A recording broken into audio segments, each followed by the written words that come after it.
जोहार नमस्कार।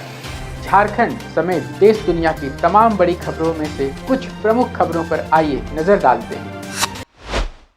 जोहार दर्शकों, स्वागत है आपका आज के ताज़ा समाचार बुलेटिन में। हम आपके लिए लेकर आए हैं झारखंड और देश दुनिया की बड़ी एवं महत्वपूर्ण खबरें। तो चलिए बिना देर किए शुरू करते हैं। सबसे पहले बात झारखंड की। झारखंड के पूर्व मुख्य सचिव और 1988 बैच के सेवानिवृत्त IAS अधिकारी ख्यांगते ने झारखंड लोक सेवा आयोग JPSC के अध्यक्ष पद से इस्तीफा देकर अपना त्यागपत्र राज्यपाल को सौंप दिया है। फरवरी 2025 में पदभार संभालने वाले ख्यांगते के इस अचानक इस्तीफे का आधिकारिक कारण अभी स्पष्ट नहीं है। हालांकि उनके त्यागपत्र से ठीक पहले देर शाम CID की टीम उनके आवास पर पहुंची थी।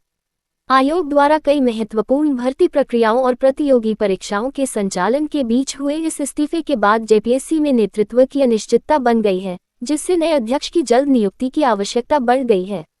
उत्तर प्रदेश में ब्लैकलिस्टेड घोषित की जा चुकी एक ही एजेंसी से झारखंड की विभिन्न महत्वपूर्ण भर्ती परीक्षाएं कराने के गंभीर आरोपों के बाद झारखंड लोक सेवा आयोग JPSC फिर विवादों में घिर गया है। मामले की गंभीरता को देखते हुए आयोग के एक सदस्य ने मुख्यमंत्री को पत्र लिखकर परीक्षा प्रक्रिया की पारदर्शिता पर सवाल उठाए हैं और चयन प्रक्रिया की स्वतंत्र जांच की मांग की है। 14वीं सिविल सेवा परीक्षा के परिणाम से पहले से ही असंतुष्ट अभ्यर्थियों और आयोग के भीतर उठ रहे इन सवालों के बीच अब सभी की निगाहें राज्य सरकार और मुख्यमंत्री कार्यालय की प्रतिक्रिया पर टिकी हैं। 21 जुलाई 2026 को मुख्यमंत्री हेमंत सोरेन की अध्यक्षता में आयोजित झारखंड कैबिनेट की बैठक में शिक्षा, स्वास्थ्य, बुनियादी ढांचे और प्रशासनिक सुधारों से जुड़े कई महत्वपूर्ण निर्णयों पर मुहर लगाई गई। उच्च शिक्षा व चिकित्सा के विस्तार हेतु नए डिग्री कॉलेजों के निर्माण, SNMMCH धनबाद के 194.73 करोड़ रुपए से जीर्णोद्धार तथा गंभीर मरीजों के लिए आपातकालीन हेलीकॉप्टर एम्बुलेंस सेवा शुरू करने को मंजूरी दी गई। डिजिटल शिक्षा को बढ़ावा देने के लिए 176.07 करोड़ रुपए की लागत से 1000 स्कूलों में AI आधारित आभासी कक्षाएं स्थापित करने और कई प्रमुख सड़क व अवसंरचना परियोजनाओं के लिए बजट स्वीकृत किया गया। इसके अलावा छठे विधानसभा के मानसून सत्र के आयोजन, महाधिवक्ता कार्यालय में नए पदों की सृजन, सेवानिवृत्त विश्वविद्यालय शिक्षकों के लिए पेंशन संशोधन और चिड़ियाघर प्राधिकरण के बाय लॉज में संशोधन को भी स्वीकृति प्रदान की गई। डुमरी विधायक जयराम कुमार महतो ने JPSC 14वीं सिविल सेवा प्रारंभिक परीक्षा परिणाम में कथित अनियमितताओं, वायरल OMR शीट और बिना सदस्यों के हस्ताक्षर के रिजल्ट जारी होने का आरोप लगाते हुए मुख्यमंत्री हेमंत सोरेन को पत्र लिखा है। उन्होंने परीक्षा परिणाम और वायरल मामलों की स्वतंत्र उच्चस्तरीय या CBI जांच कराने तथा श्रेणीवार कट ऑफ अंक तत्काल सार्वजनिक करने की मांग की है। जयराम महतो ने अभ्यर्थियों के भविष्य का हवाला देते हुए जांच पूरी होने तक 25 से 27 जुलाई 2026 को प्रस्तावित मुख्य परीक्षा को तत्काल स्थगित करने और दोषियों पर कड़ी कार्रवाई करने का आग्रह किया है। झारखंड में मतदाता सूची के विशेष गहन पुनरीक्षण के दौरान लॉजिकल डिस्क्रिपेंसी को लेकर विवाद खड़ा हो गया है, जहां चुनाव आयोग इसे मतदाता सूची की त्रुटियों के सत्यापन की एक सामान्य प्रक्रिया बता रहा है। दूसरी ओर आदिवासी जनाधिकार महासभा का दावा है कि ब्लो ऐप के आंकड़ों के अनुसार 30 से 35% मतदाताओं के रिकॉर्ड में विसंगतियां हैं, जिससे आदिवासी व दूरदराज क्षेत्रों के पात्र लोगों को दस्तावेज जमा करने में भारी परेशानी का सामना करना पड़ सकता है। चुनाव आयोग ने स्पष्ट किया है कि खतियान व वंशावली जैसे सरकारी रिकॉर्ड से मदद लेकर किसी भी पात्र नागरिक का नाम नहीं कटने दिया जाएगा, जबकि महासभा ने झारखंड में इस व्यवस्था को लागू न करने की मांग की है। झारखंड के पूर्व DGP अनुराग गुप्ता, जो अपने पूरे सेवाकाल के दौरान 2016 के राज्यसभा चुनाव विवाद, निलंबन और पदमुक्ति जैसी घटनाओं के कारण अक्सर चर्चा में रहे, इस बार सेवानिवृत्ति के 9 महीने बाद भी पेंशन न मिलने को लेकर सुर्खियों में हैं। 4 नवंबर 2025 को अचानक इस्तीफा देने और 6 नवंबर 2025 से सेवानिवृत्त माने जाने के बाद उन्होंने सभी जरूरी कागजी प्रक्रियाएं पूरी कर ली हैं, लेकिन AG द्वारा पुलिस मुख्यालय से मांगी गई कुछ आपत्तियों के कारण उनकी पेंशन अटकी हुई है। फरवरी 2025 में नियमित DGP बनने और फरवरी 2027 तक का कार्यकाल विस्तार मिलने के बावजूद केंद्रीय गृह मंत्रालय द्वारा उनकी नियुक्ति पर सवाल उठाने और बाद में अचानक इस्तीफा देने के बाद से उनका प्रकरण एक बार फिर राजनीतिक व प्रशासनिक हलकों में चर्चा का विषय बना हुआ है। रांची में आयोजित पूर्वी क्षेत्रीय परिषद समन्वय समिति ERPCC 2026 की बैठक में झारखंड समेत 5 राज्यों की पुलिस ने नक्सलवाद, ड्रग्स तस्करी, साइबर क्राइम और संगठित अपराध के खिलाफ मिलकर काम करने पर सहमति जताई। बैठक में सीमावर्ती इलाकों में संयुक्त ऑपरेशन चलाने, ड्रग्स तस्करी रोकने के लिए रियल टाइम सूचना साझा करने तथा साइबर अपराधियों का एक साझा डेटाबेस तैयार करने पर मुख्य जोर दिया गया।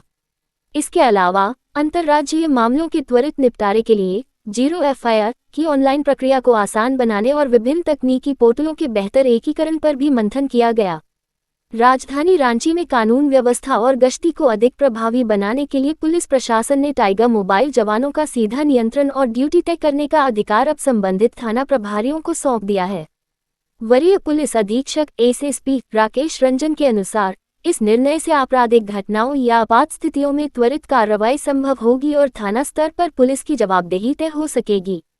SSP ने थाना प्रभारियों को संवेदनशील क्षेत्रों, स्कूल, कॉलेजों और बाजारों में गश्त बढ़ाने के निर्देश दिए हैं ताकि पुलिस बल की कार्यक्षमता बढ़े और जनता की सुरक्षा सुनिश्चित हो सके। ट्रक चालक से 25,000 रुपये की कथित रिश्वत मांगने और वीडियो वायरल होने के आरोप में ओरमांझी थाना के मुंशी अजित को ग्रामीण SP गौरव गोस्वामी ने तत्काल प्रभाव से लाइन हाजिर कर दिया है। इस पूरे मामले की विस्तृत विभागीय जांच का जिम्मा सिल्ली DSP मनीष लाल को सौंपा गया है ताकि आरोपों की सत्यता की पुष्टि हो सके।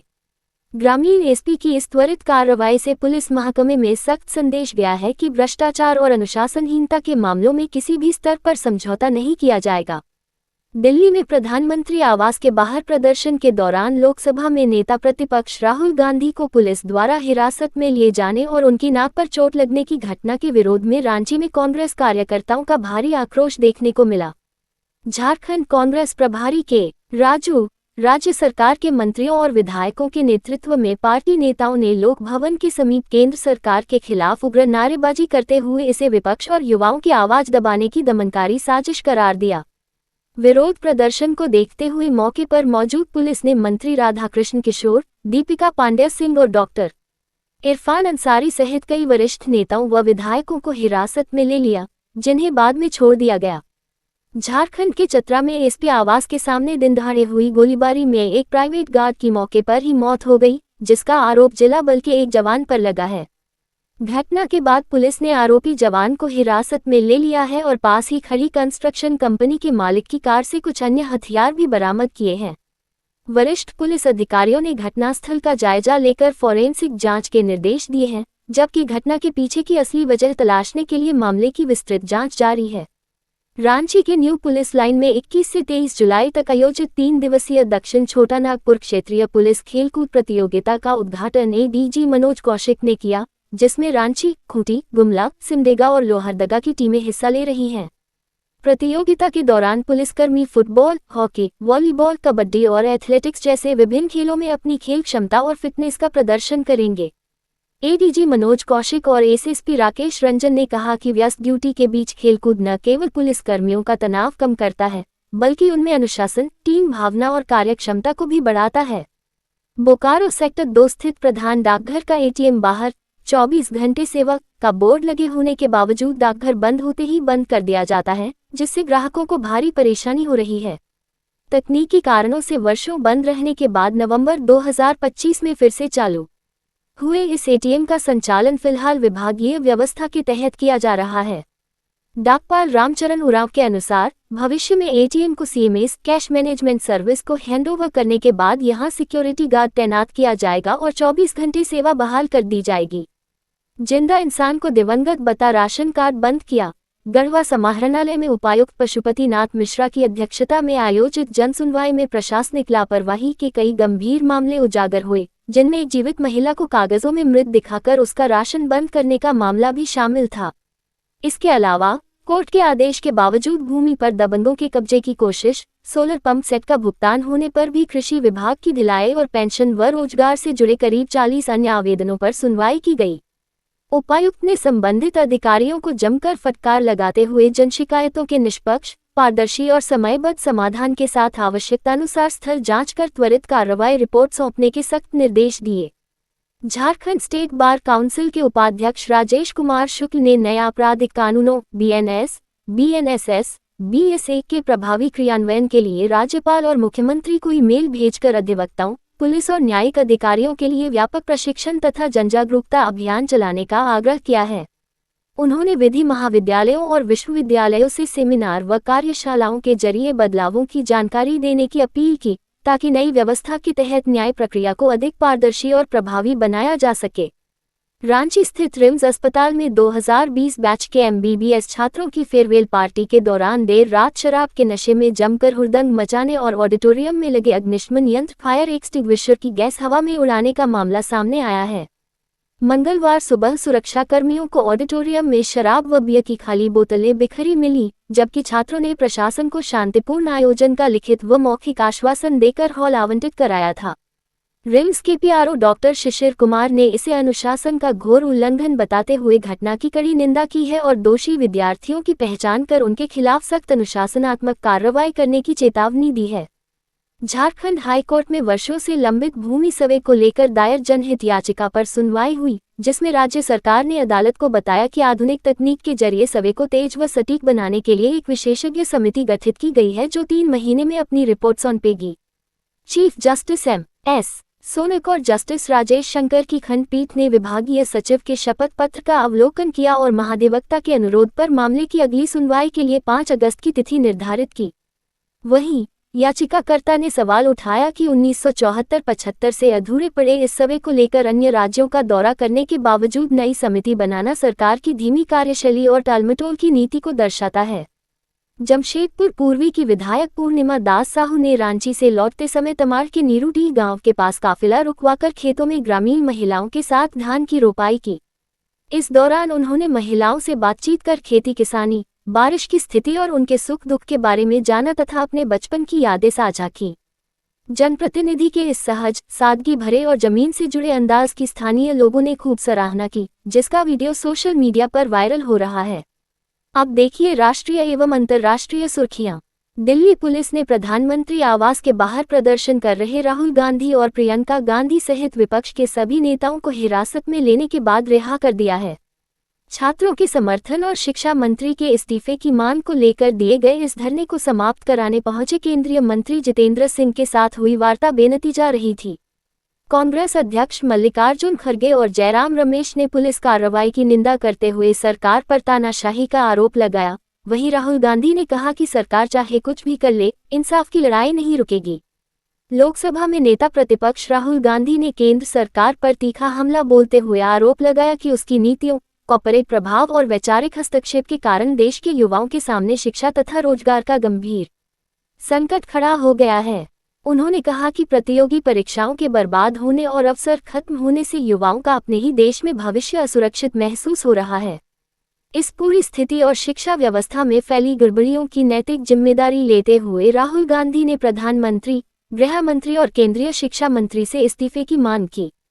नोबेल शांति पुरस्कार विजेता और प्रसिद्ध सामाजिक कार्यकर्ता कैलाश सत्यार्थी ने दिल्ली में विरोध प्रदर्शन कर रहे छात्रों के संयम, अहिंसा और साहस की सराहना करते हुए उन्हें देश के भविष्य की वास्तविक बागडोर संभालने वाला बताया है।